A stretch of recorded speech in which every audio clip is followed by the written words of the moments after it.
बरगी विधानसभा के विधायक द्वारा जन समस्या निवारण शिविर शहपुरा भिटौनी में आयोजित किया गया, जिसमें 23 विभागों के अधिकारी मौजूद थे। शिविर में राजस्व, शिक्षा, स्वास्थ्य, बिजली सहित कर्मचारी आमजन की समस्याओं के निराकरण के लिए स्टॉल लगाए हुए मौजूद थे। वहीं जबलपुर कलेक्टर दीपक सक्सेना शिविर में पहुंचे। कलेक्टर ने शिविर में आए हुए लोगों के एक-एक आवेदन लिए और जनता की समस्या सुनी।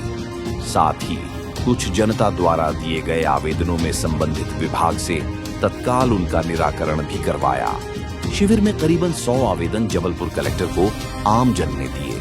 वहीं महिलाएं पुरुष अपने आवास योजना की एक किस्त के बाद वही दूसरी किस्त न मिलने, साथ रहने वाली जगह का पट्टा नहीं मिलने की समस्या, साथ राजस्व में नामांतरण, रिकॉर्ड बंदोबस्त के बाद खसरा सुधार, राशन पर्ची और शहपुरा में राशन दुकान में कम राशन आदि अनेकों समस्या कलेक्टर के सामने रखी। बरगी विधायक नीरज सिंह ने कहा, पट्टा दिलाने के लिए एक विशेष शिविर का आयोजन किया जाएगा। शिविर में एसडीएम कुलदीप पाराशर, तहसीलदार जनपद, सीईओ नगर परिषद, सीएमओ जनपद, उपाध्यक्ष मंडल अध्यक्ष सहित पार्षद उपस्थित रहे। Bureau report, live Madhya Pradesh. माननीय विधायक जी की पहल पे आज यहाँ जन समस्या निवारण का शिविर का आयोजन किया गया। आवेदन पत्रों की कितनी संख्या और कितने निराकरण हुए इसकी जानकारी आपको सेपरेटली एसडीएम साहब दे देंगे। और जो मोटे तौर पे समस्याएं हैं, प्रधानमंत्री आवास की है एक बड़ी समस्या है, ट्रैफिक की कुछ समस्याएं हैं, कुछ और अलग खेल मैदान के बारे में कुछ समस्याएं बताई हैं। कुछ पहले 4-5 साल पहले जिन लोगों को पहली किस्त मिली थी वो दूसरी किस्त नहीं मिली। इस तरह की कुछ समस्याएं सामने आई हैं जिनकी विस्तृत जाँच होना आवश्यक है। हम उसको जाँच करने आवश्यक है। देखिए, लगभग 4 बजे की स्थिति में, 5 बजे की स्थिति में मैंने जब देखा था तो काउंटर्स पे, डेस्क पे लगभग 22 आवेदन आज जन सुनवाई में प्राप्त हुए। लेकिन जब हमने कलेक्टर महोदय आए, उनके समक्ष करीब 40-50 तो सिर्फ आवास की समस्याएं ही सामने आई हैं, पट्टे और आवास को लेके, जिसको लेके ये तय हुआ है कि आगे आने वाले समय में एक धारणा अधिकार पट्टों की क्या प्रक्रिया है और उस प्रक्रिया के तहत कैसे पट्टे बनाए जा सकते हैं, वो एक कैंप अलग से रखा जाएगा।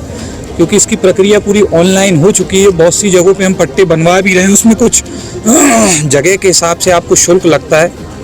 यदि जगह कम है तो 2-3 हज़ार रुपये, कहीं 8,000, 10,000, ऐसा इस तरह से एक उसकी प्रक्रिया है। और उसके तहत आपको आपका स्वामित्व मिल सकता है जिस जगह पर आप सालों से रह रहे हैं। फिर कहीं एक खेल मैदान की भी बात आई और इक्का दुक्का राशन की भी समस्याएं आई। उसको लेके कार्रवाई के लिए कलेक्टर साहब ने बोला है। कुछ राजस्व की भी शिकायतें लगभग देखने को मिली, जहां पर आदेश होने के बाद भी वो उसका कंप्लायंस नहीं हो रहा है, उसका रिकॉर्ड अपडेट नहीं हो रहा है, वो कंप्यूटर में नहीं चल रहा है। इस तरह की भी बहुत सी शिकायतें आई हैं। उसको लेकर गंभीरता से कलेक्टर साहब ने समझा है चीज़ों को, क्योंकि मैंने ये देखा है कि इन कलेक्टर को विषयों की अच्छी जानकारी हो और ये देखने से ही पूरी मामला इनको समझ में आया है। और जिन मामलों में भी जांच की आवश्यकता है, उन्होंने कहा है कि मैं उसकी जांच कराते हुए आगे कार्रवाई करेंगे।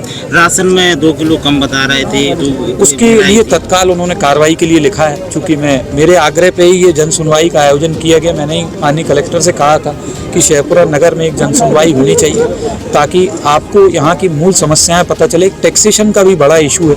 जिन लोगों के पास घर नहीं है, कच्चा घर है, उनको 20-20 हज़ार टैक्स आ रहा है। ये बहुत बड़ी समस्या है। हालांकि इसमें मामला न्यायालय में विचाराधीन है, तो हमको कोर्ट के ऑर्डर का भी वेट करना है।